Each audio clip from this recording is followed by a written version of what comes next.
Grabe. Ang ninakaw nila ay 1.89 trillion. Pero ang isinuli, 611 million. So, meron pang nawala na 1.88 trillion. Para lang makalaya? Para lang hindi makasuhan? Oh, nagsuli ng 611 million. Ang laki pang nawawala. Grabe. Grabe kautak talaga ni Bongbong Marcos.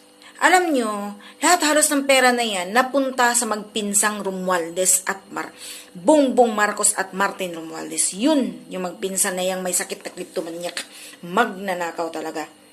Kung hindi ba naman magnanakaw yung mga iyan, kakaupo pa lang niya ng July, no? Kasi June 30, 2022. Then, July siya nag-start. September 2022, nagnakaw na, nagpahatid na ng pera dun sa bahay niya sa Paway, Ilocos Norte.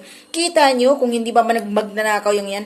Siyempre, pag may sakit na kleptomaniak, ganun talaga. Kumakati ang kamay, hindi mapipigilan. Yan ang mga Romualdez.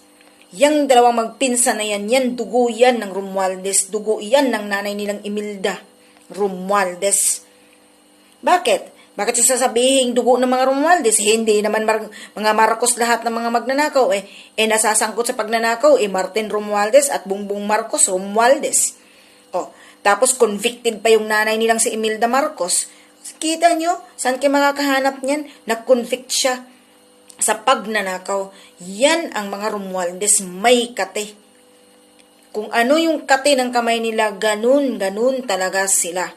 Hindi na yan mapipigilan. Tapos sayang-saya pa yung mga animal na kasuli ng 611 million.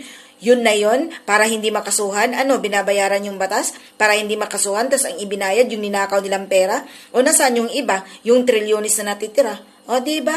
Ginagawang tanga yung tao, akala nyo makakalusot kayo, putang ina, Alcantara.